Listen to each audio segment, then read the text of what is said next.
Vasco Ibanez's magnificent novel, notably directed by Vincent Minnelli, boasts a distinguished all-star cast: Carl Bone, Yvette Mimieux, Paul Lucas, Paul Henry, Lee J. Cobb, Charles Boyer, Ingrid Thulin, Glenn Ford. The Four Horsemen of the Apocalypse, timeless entertainment, told against the loves and hopes of now. For this is what could happen today or tomorrow. The Four Horsemen of the Apocalypse.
Welcome to the Starting Over Podcast. I'm your host, Edward Shelton, aka Dark Logos, and this is the show where we look at the strategies, tactics, and mechanics behind the game of Heroclix. Today is an interesting show. I'm pretty much trying to record it early in the morning and praying that my family sleeps for like another hour. Okay, today we're going to be addressing sort of an elephant in the room. I know I wanted to have my content from this point to the end sort of be evergreen. So I'm not going to be talking about the format shift before Nats and Worlds and all that stuff. But I am going to give you something that's going to help you understand when is Heroclix in particular going to be on a downward cycle. And I've talked to multiple people about this, and I call it my Four Horsemen of the Apocalypse theory. And I haven't been wrong yet about what ends up happening. And so today I'm going to tell you this Four Horsemen of the Apocalypse theory, how it applies to you, what you need to look out for, and how you can make your own decisions going forward into Heroclix, because pretty much we are in a point in time where, I mean, you're going to have to make your own decisions. And not only would you need to make your own decisions, you need to make informed decisions. And history helps us make better informed decisions. Does everything perfectly mimic history? No, but a lot of the outcomes are still there. All right. So I'm going to introduce you to the Four Horsemen of the Apocalypse. I'm going to overview them at the beginning, and then so you can sort of write them down and be looking for them. And then as we're going to travel through this episode, you can sort of check them off your list. All right. The first horseman came in strong and mighty than the other. Your first horseman that's going to let you know what's going on is significant stat creep. Significant stat creep. The second one came in as a blur, as if a mighty whirlwind was behind it, and you could see its hands were of 1,000 and its weapons were of 1,000,000. Free action creep. Free action creep is your second horseman. The third horseman came with this mighty scale, and it rose and fell consistently, and you saw the grain rise and fall at its feet just as quickly. The third horseman is add-ons and mass reductions or mass retirement. And the last Horseman came in over a rider oversaddled with with spirits laying on its head, whispering into its ear, driving it to madness. The last Horseman is entities or entity-like mechanics. So let's go. All right, so stat creep. What's up with that? Uh, you could say is inevitably all games have stat creep, but that usually means that there is a forfeit of what one would view as the norm to sell product. Okay, so it's like, oh, look, here's a bunch of good figures. You got to buy the set. Oh man, these things are coming in cheaper. Oh, the cost of this is really low. Oh my gosh. Oh my gosh.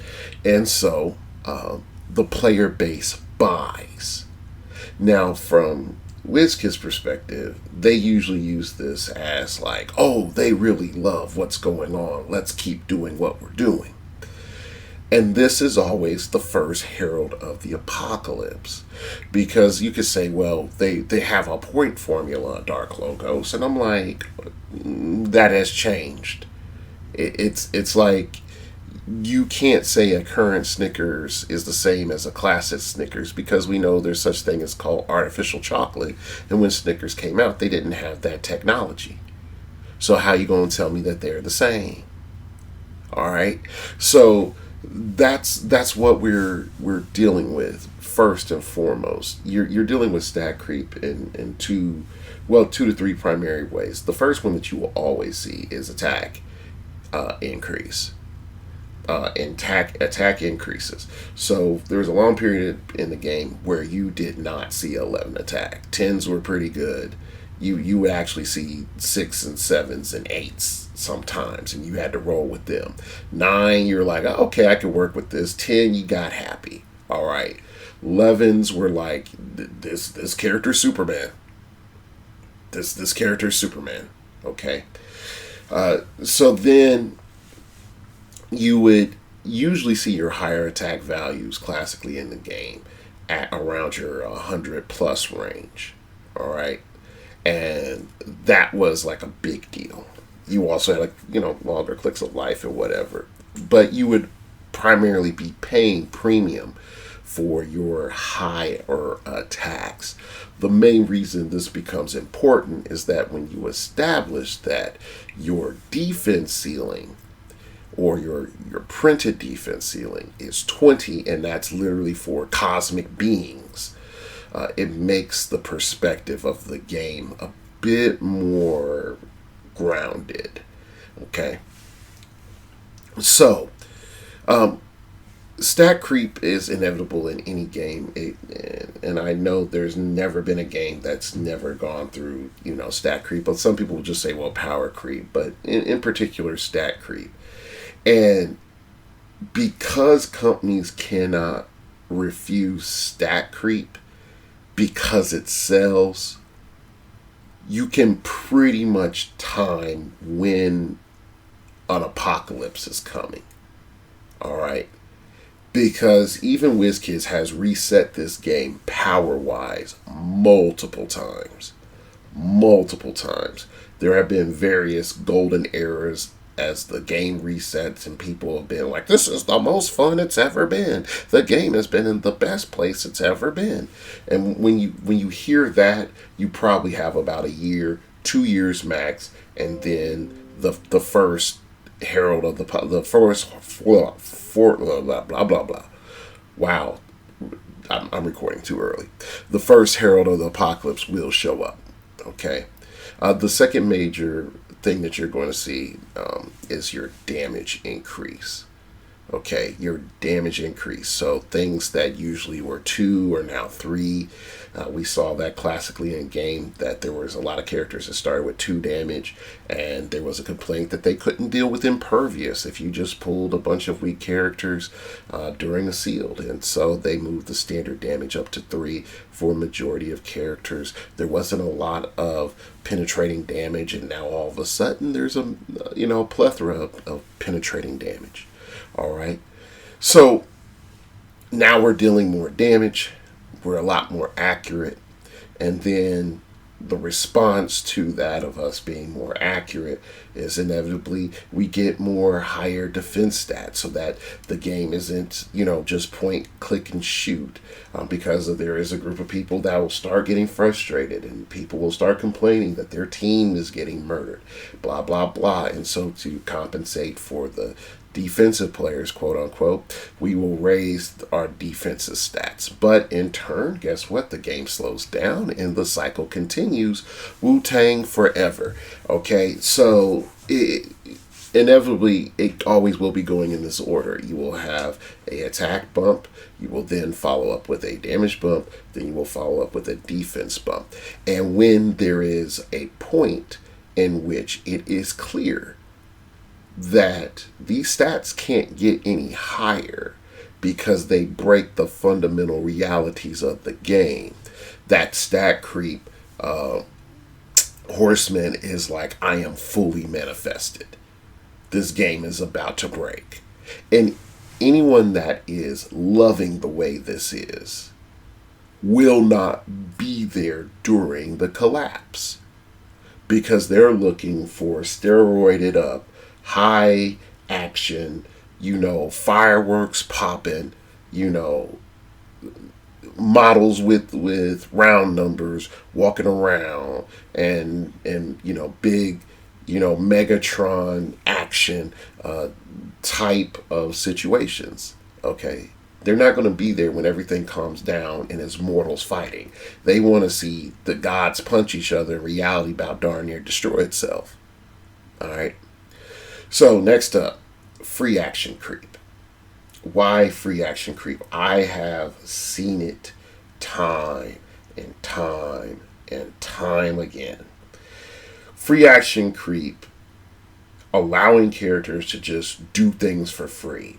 Do things after they're carried.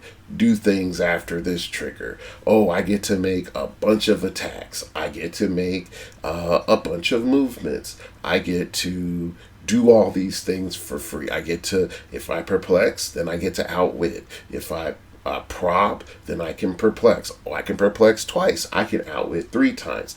You can start to see that these things become a problem, because developers are going to say, hey, look, all right, we want to calm some stats down just a bit because we are about to hit this critical wall. They recognize the first Horseman. And so then they're going to say, hey, yeah, let's and do the same thing, but lower the stats a bit, but functionally it's the same thing as stat creep. Okay, so we're going to make the players feel that, okay, we decided to be proactive, lower stats down. We're going to pretty much be in a bit more positive situation. Okay, so we're dealing with the problem, but what we're going to do is we're going to start adding little things in for free. So, oh, hey, it's not that bad. If you made an attack, you can move for free afterward, or you can move for free before. That's going to enable you to make your attack. That's going to help compensate for your okay stats. Hey, you're able to free bring a friend along. Okay, you're able to free place your character up to 2 squares away. You're going to be able to free switch team abilities twice in a turn using your team player.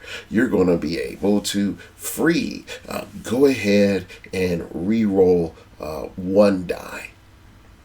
Okay, and so there are these elements that are just going to continue to pop in. And I know someone's going to say, you can't free reroll a die because of when the die triggers, it would not be during your free action phase. I know. I'm just making things up right now.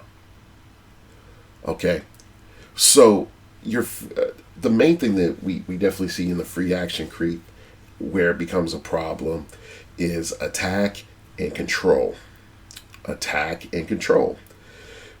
So if you see things where it's like, boom, I charge flurry. Oh, okay, now I get to make a free attack. Nubia. I get to running shot and free attack twice. Hawkeye. I get to attack multiple times because certain triggers happens. World's Finest. I can go on and on and on. And for some of you, you're like, oh, these characters have existed for a bit. And I'm like, yeah. And at the time, because, again, we had stat creep, and now we're having these attack creeps and these other free actions, it's just like, okay, so the stats are toning down, but it's still fun and dynamic. We still get to see Zeus throw the lightning bolt against Odin, and Odin do, the 5, handstand flip over the lightning bolt, and then summon Crowstorm against, Zeus. Yeah, it still looks like a spectacle. It still feels fun because your reality hasn't broken yet.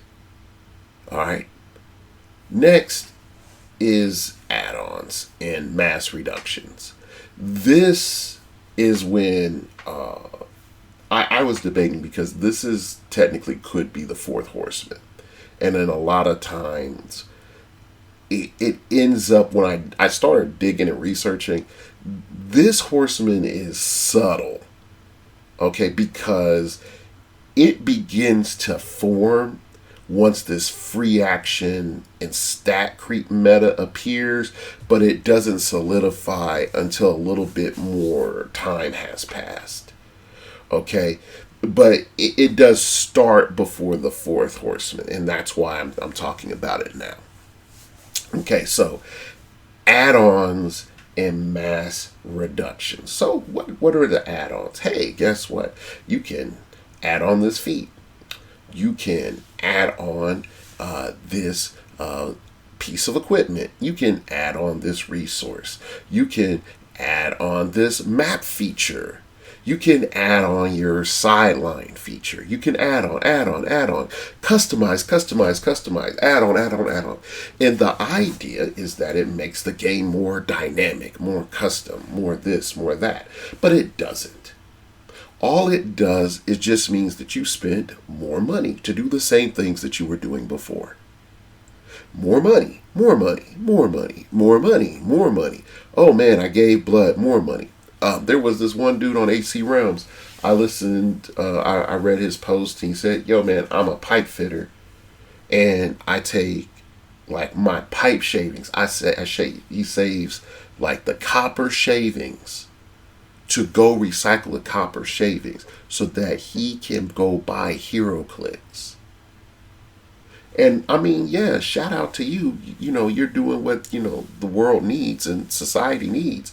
But think about this. This dude is functionally manual labor, which gets paid decently. Don't get it twisted. Okay?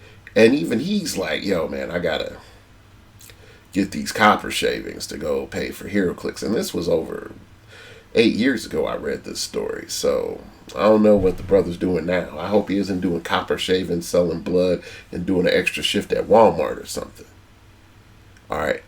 So what ends up happening is that we buy all of these add-ons. Another thing that you will also see is microset. Okay, now WizKids has gotten wise to the microsets, and they sort of turned that spigot off because they lost too much money on the microsets. Okay, so what they've done instead is something very ingenious, so that there's filler product. You still spend a bunch of money, but they're able to spend less on their end and have less warehouse space.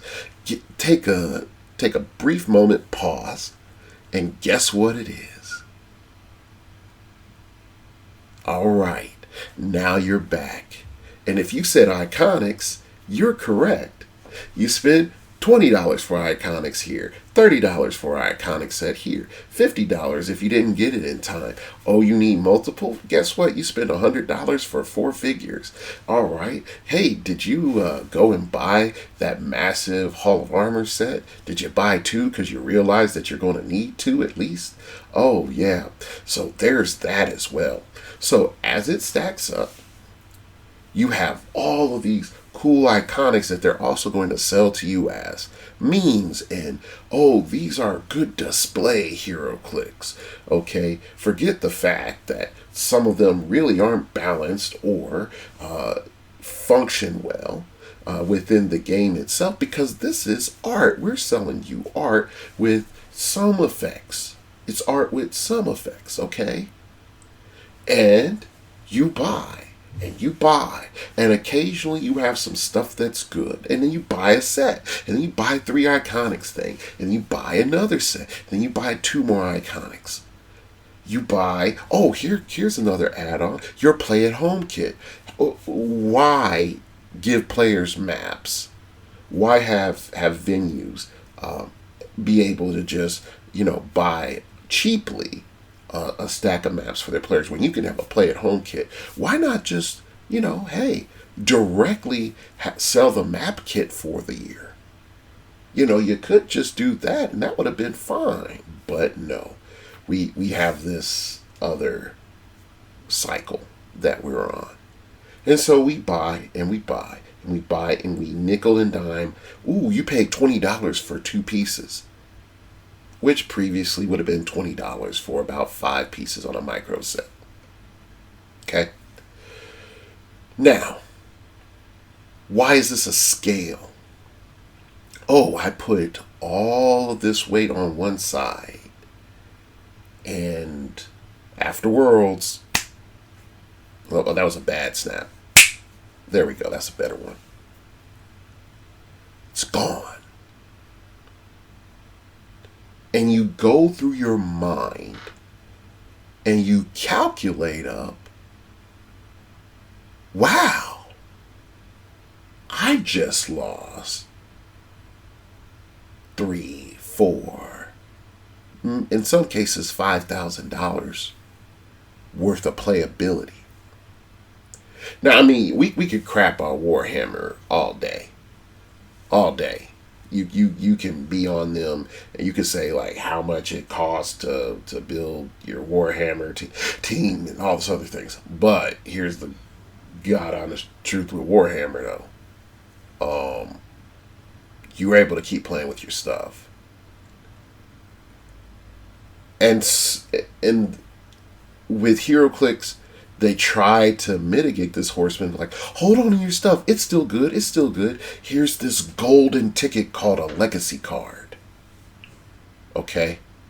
And with this golden ticket, there's a lottery chance that out of those thousands of figures that you may or may not have, one of them might be good to play again. It won't work the exact same, and it may be better and it may be worse. But here's a golden ticket, Charlie, let's go. And maybe, just maybe, it'll be able to reach you'll reach the magical chocolate factory of Heroclix again. And so, there are many people that have looked back, and I've seen it at my own venue multiple times, where they bought in mass. They come into the game. There's this mass backlog of things that are competitive that are about to roll out, and they buy, hodgepodge some of those, and then retirement comes, and they're not fully aware of what's up, and so then they feel a little bad because they lost some of their collection, but they still have a good chunk of their collection. They're still hype about the game. They proceed to go in and buy because Heroclix keeps dropping this little thing, this little thing, this little thing, and they keep buying and buying and buying, and then about 2 years, on average 3. On average, it's their 3rd year. It's when that big retirement happens, and all those little mini things just go out to sea. And they're looking around and saying, I just lost 2/3 of my collection. What am I going to do now? I just lost 2/3 of my collection. What am I going to do now? And they're like, well, I can't resell it because no one's really buying it. And some of them get wise. Some of them get wise. And they proceed to start trying to get rid of things before retirement. But we know how that fire sale goes. We know how that fire sale goes. You know, oh, I'm selling all this and I'm trying to get, you know, these top metal pieces up and out of there before World. So here, let me go sell these and maybe I'll get 2/3 of what I spent on them back. Because the only people that are buying them are Worlds players and hardcore collectors. And the hardcore collectors know they just need to wait a couple more months till after retirement and everything's going to be half off or 2/3 off or 3/4 off. So why are they buying from you now? So the despair sinks in. So that for that third Horseman, that's when it all starts to collapse. The numbers go down. And the player bases go from, hey, here's 10 at a venue to 8. And it's like, hold on, wait, that's not big of a deal. It's like, that's 20% knockoff. You lost 20% of your player base. More than likely is here's 10 players, now there's 5. All right. The final Horseman. Entities. Entities in and of themselves are always a problem. They are always a problem because they are usually the epitome of all 3 other Horsemen's combined. And you're like, what are you talking about? Okay, so going back to the War of Light, the entities is where I get this term from, is the entities of each spectrum. And you were able to attach them, and then they would grant you stats and powers and all this other stuff. As the science of entities has progressed, they have at times not given stats, and at times have just been powers or other abilities or stuff like that. But here is the God honest truth. Entities are expensive. Entities are always expensive. And WizKids and no other organization makes entities cheap. And because entities can be attached to anything willy-nilly, okay, they become mandatory to patch all of the other problems that have come in, because now people have said there's stat creeps all over the place. There's free action creep all over the place. I bought all of this product. My favorite figures can't keep up. Or, guess what? My favorite figure that I like as a character just sucks. So, I need help if I'm going to keep playing this game. And WizKids from on high says, oh, we have seen your plight, dear purchaser, consumer of the plastic. And in response, we have cast a spirit upon thy pieces, so that their power may grow through a warlock pact. That's pretty much what happened. Entities of warlock pacts. I could go into demonic possession, but that may be going a little bit far. Okay, we'll just settle with warlock pact. All right, so in the end, if you have a piece that you like or a piece that's competitive, you need to make warlock packs, or else that piece will not have its full high octane 900 mile per hour reaction time that you need it to have. And so the ones that do will, or ones that can, will spend. Ones that are serious about competition will spend. And all of a sudden, The people that have, and the people that don't. And then they're competing against each other. And guess what? The people that don't are having a horrible time. Because there is a clear delineation between those that have entities and those that don't. It's evident. And so now you are stuck in a weird situation where you either decide, like, do I keep playing this game knowing that I knew it was pay to win, but I gotta be, Daddy Warbucks, Tony Stark, and Bruce Wayne with their powers combined. And I'm not getting Captain Planet. Okay? For temporary power. Or I can go, and play another game. And this is the other part where it becomes a bit of a bigger deal. Okay? The only advantage that Heroclix has to a card game is that on average, a full competitive team is cheaper than a pro deck. Okay? Now here's the problem, and this is why this always leads to an end. When a Heroclix team starts meeting the minimum cost requirement of or mid cost requirement of a Magic Pro deck, the game is done. Now you're going to say, Dark Logos, why are you going to say the game is done? Not everybody likes card games. Okay, so if you're going to the general gamer population, more people have played Magic than they played Heroclix. It's at least, 20-to-1 ratio. All right. Then on top of all that, actually it's probably higher because Magic is popular globally. So let's bump that up to 50. 50-to-1. And I'm probably still undershooting. I'm probably still undershooting. All right, so 50-to-1. And the homie's been playing, and he's like, yo, I'm super serious about Heroclix, but I was also super serious about Magic. But I came to Heroclix because it was cheaper. And, spending $400, $500 ain't no thing. Now I'm spending a G. I could be a Magic player, semi-pro Magic player for a G. And please understand when I'm saying a G. That's a G on top of the product that you've already spent or already bought. Okay?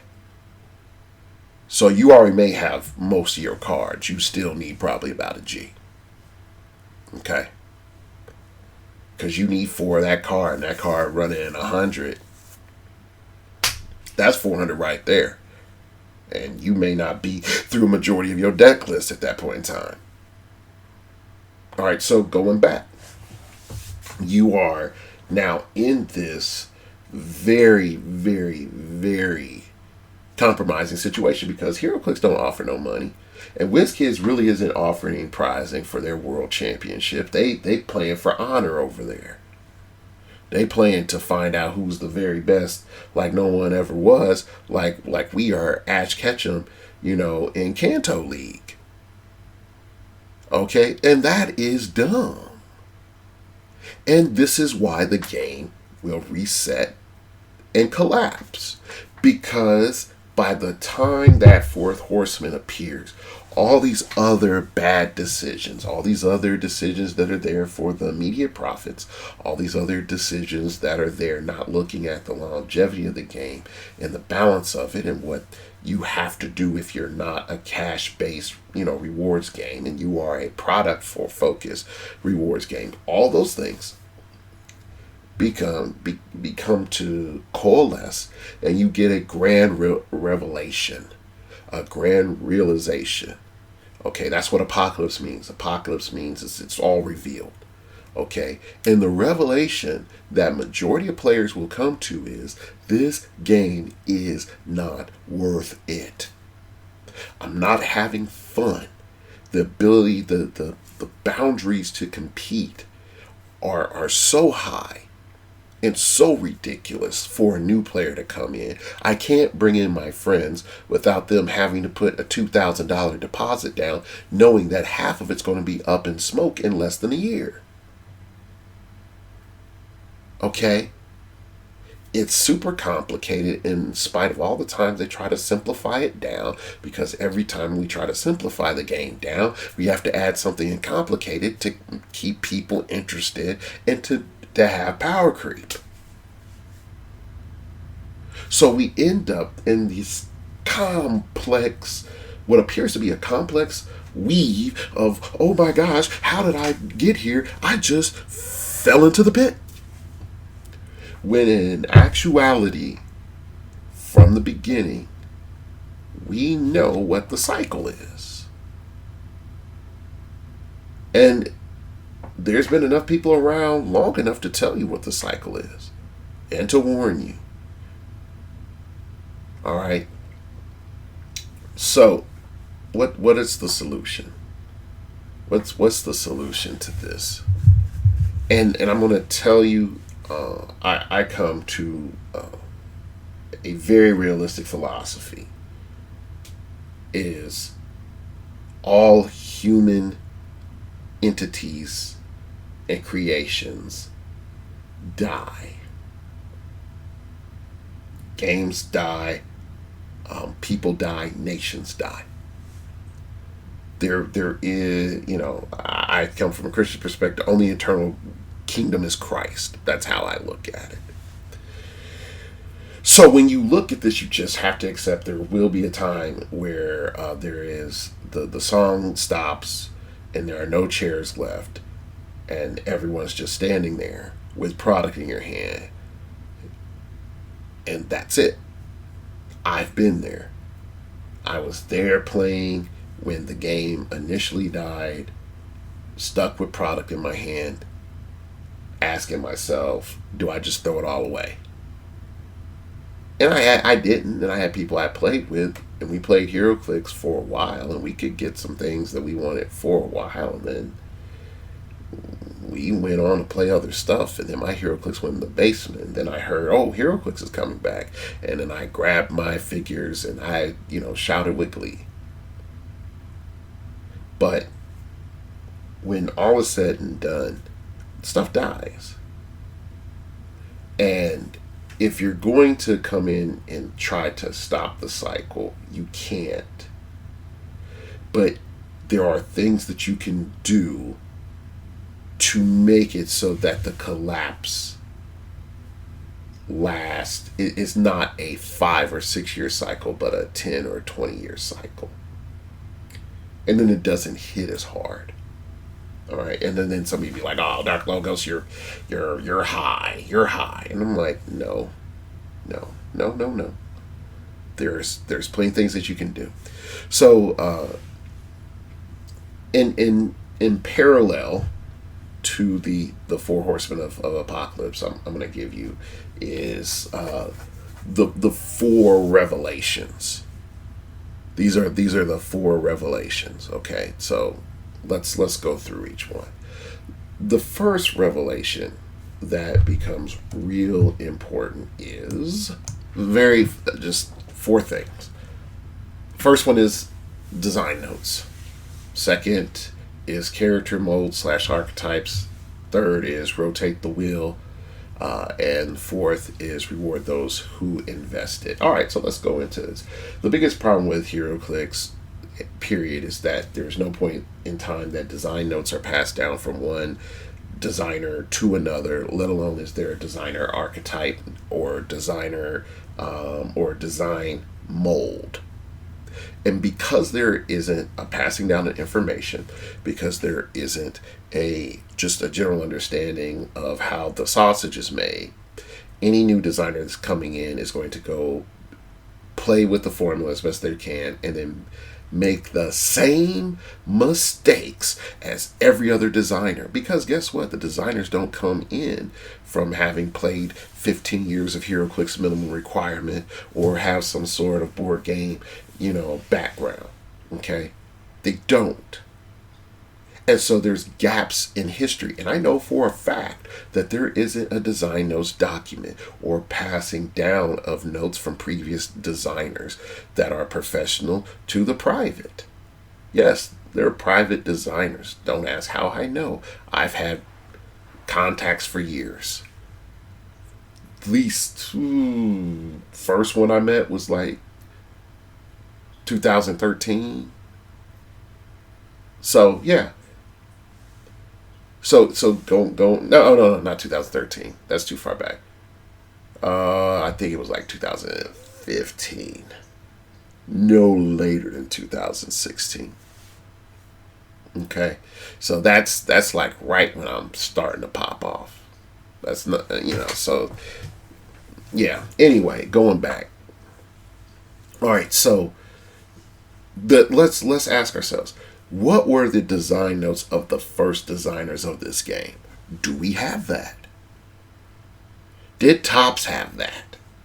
Okay, let's just say hypothetically Topps had that when they bought out WizKids. All right, did Topps pass that information down to NECA? Let's just say for goodwill purposes that they did. So guess what? At that point in time, you have about 10 years, almost 10 years worth of design insights into the game of Heroclix. All right? That sounds pretty good. That lets you know what's worked and what didn't. Now, here's the thing about generational theory. It goes like this. There is the visionary. The visionary has the dream of what this should be. George Washington, Marx, King George, your king. I forgot the first king, Pharaoh. Although they have their vision of what their society is going to look like. So there's the visionary. Okay. Then you have the second phase is the establisher.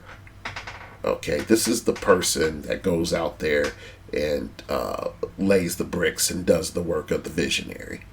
Then next you have the stable period, in which these ideas are now norm, or whatever the reality of them playing out is the norm. And then you have the last generation, which is disdain for the norm. There is this rebellion. There's no new frontier. There's nothing to do. There's nothing to claim. Everybody has access. Everybody that was there from the beginning, or has their ties from the beginning, are in power and they're entrenched. And anybody else coming up can't get a piece of the pie. So, you know what? Burn it all down. Okay, that's just the human cycle. That's not like he's commenting on capitalism. I'm not. I'm definitely not. I'm commenting on human systems. Like, that's just how it goes, from games to tribes to clans to nations. Like, that's just how it is. This is a human thing.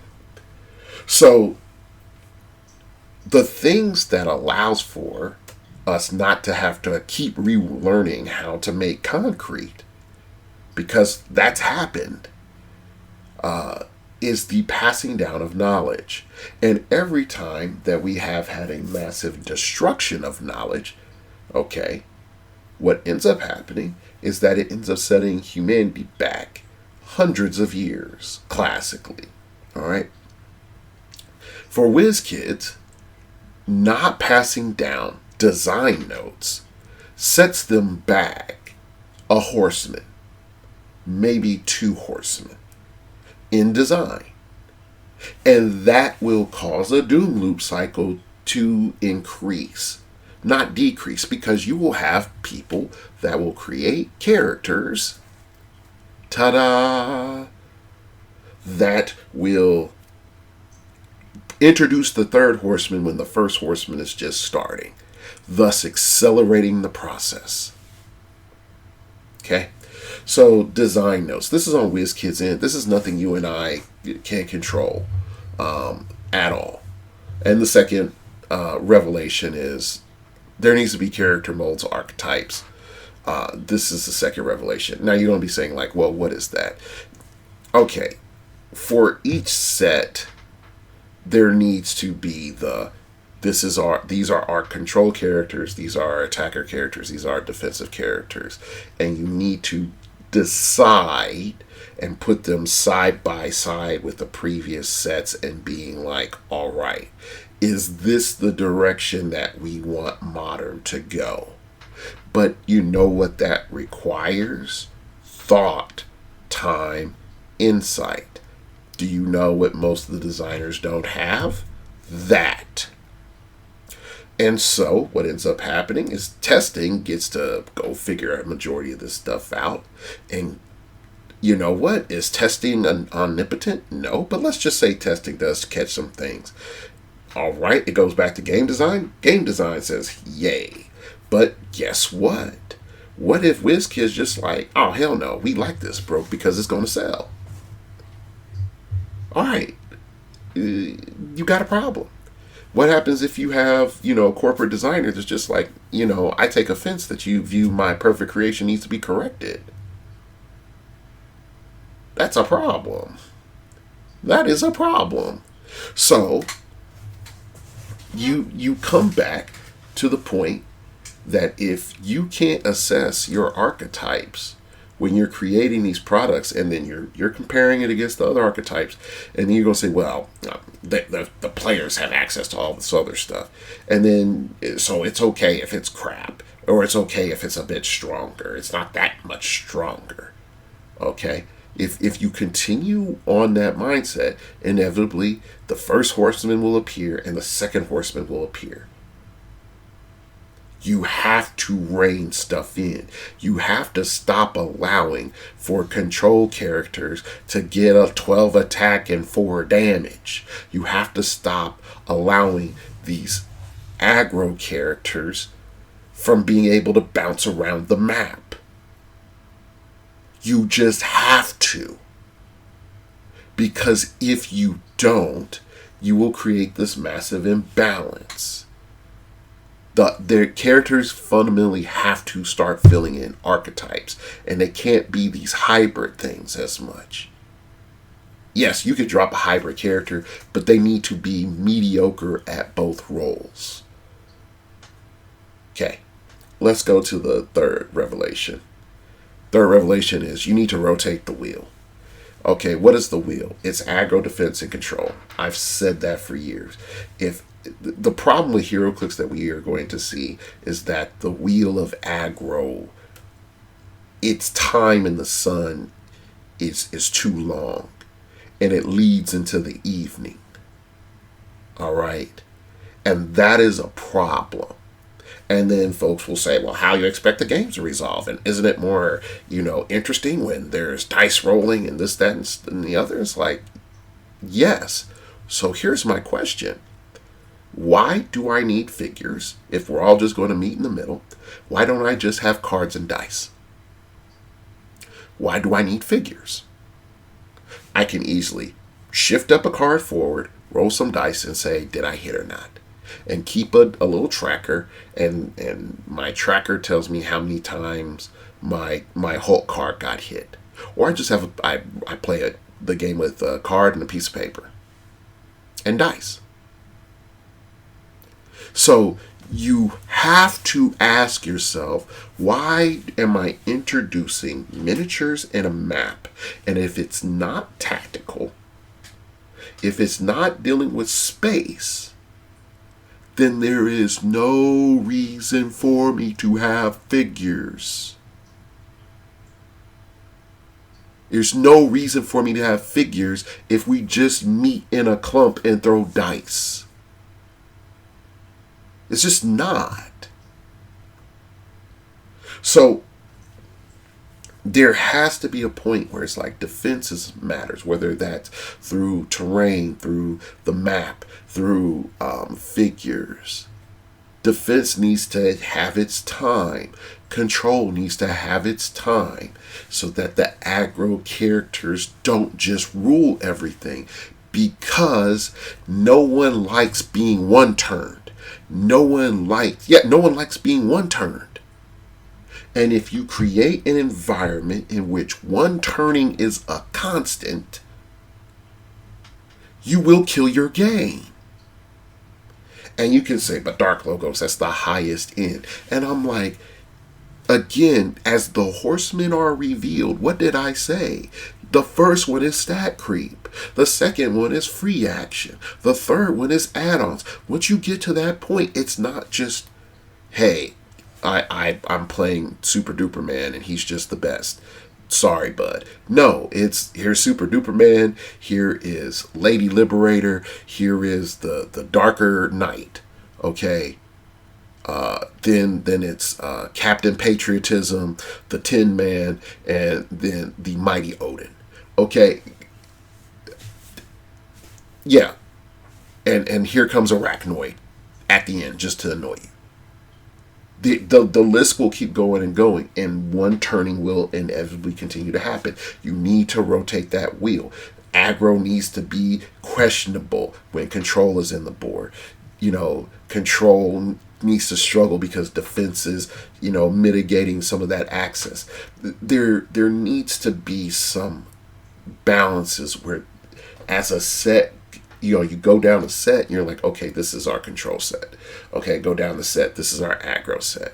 We go down, okay, this is our defensive set. Okay, it's our DC set. All right, so let's try to get all three somewhat equally balanced, and then all right, turn it. That's what you're going to have to do. But WizKids always refuses to do that. And I'm just going to be 100. All game companies refuse to do that. Refuse to just turn the wheel. The ones that have done it best previously, up until this last 3 to 4 years, was Magic the Gathering. And then I would sort of follow up behind that. Yu-Gi-Oh! I want to say Yu-Gi-Oh! By being kind. But, yeah. Yeah, I don't follow Yu-Gi-Oh! As much as I used to. Alright, so what's our fourth revelation? The fourth revelation is reward those who are invested. The big problem with WizKids is that they are so focused on the bag of the casual that they do not care about the competitive. And let me take a step back, because that's a little bit hyperbolic, because that's not completely true.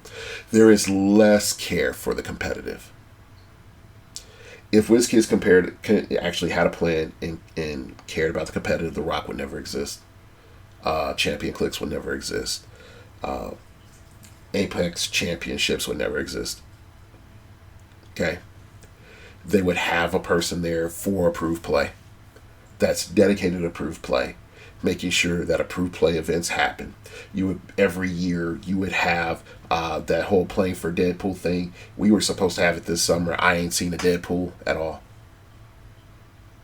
I haven't heard of a person with a champion item, to wave above their head. You wouldn't get this sloppiness where you have something that's supposed to be a summer event starting in September. I'm just being 100. And at the end of the road, if you're not going to be paying me money, you need to be offering me prizing that's worth a darn. You need to be offering me, hey, well, guess what? Here is a rare prime set, or sorry, not rare prime, a super rare prime set, or a chase prime set, or maybe just chases. Those things matter, because at that point in time, if I already have them, guess what I'm going to do? I'm going to sell them, so someone else is going to be playing with them. Or if I don't have them, I earned them, and now I can play them. But you need to give me stuff that's worth a darn. Don't give me my 18th Phoenix when you know Phoenix sucks. Don't give me my 30th Plastic Man when you know you're about to retire him out. Don't give me stuff that you half but built just to say that you had a con exclusive, knowing that it's not good, and that there's nothing down the line you're going to do to make it good. Don't half design things where, oh, hey, here's this reward, here's Swamp Thing, and never make a Swamp Thing. Okay? And that is the problem. And if I would come back, that's the big problem at like the high end of Heroclix, is that they want you to buy, they want you to be invested, but when it comes time for them to give back, when it comes time for them to run an event, when it comes time for them to actually have someone dedicated to the work of competitive play, they don't. And it's the quote unquote community that is holding it up. And it'd be different if it was the community and behind them rubbing their back and serving a sandwich is whiz kids, but it's not. It's not. So what is it? My big concern, and I don't know how, for the 100 y'all that are listening that's left, to the 50, 60, 20. What is the prizing for Worlds this year? Always ask that. What is the prizing for Worlds this year? And that will show you how much they care, how much they value your competition. And this is the grim reality, and this is, I will call it the fifth revelation. And take it as you wish. The fifth revelation is this. Is this a game company or a statue company? Is this a game company or a statue company? Because if you're a statue company, you can make pretty figures. And guess what? That little dial underneath really doesn't matter. It doesn't. If you're a game company, that little dial underneath matters. And everything that comes with the spirit of competition matters. Okay? And if any company fails to remember that lesson, they're doomed to fail. And the collapse will begin. Now, I could do a whole thing about how to survive the collapse and this, that, and the other, and fall out on it, and I could, but I'm not. Because this is the truth, and this is my message down the field of time to anyone that, even care to remember or even care to stumble upon in the year whatever. Heed my warnings. Heed my warnings about these 4 horsemen, for they are coming. And when you see the sign of the final horseman, leave if you want, or try to warn those that stay. But don't be mad when I tell you the collapse is coming. All right. That's it for today's show. I'd like to thank you all for listening. I'd like to thank you all for some of those that, maybe watch just a little bit. Feel free to email me at startingoverpodcast@gmail.com. That's startingoverpodcast@gmail.com. If you wish to opine, put your little comments down below for anything that you want, me to do in these final episodes. So, like always, remember,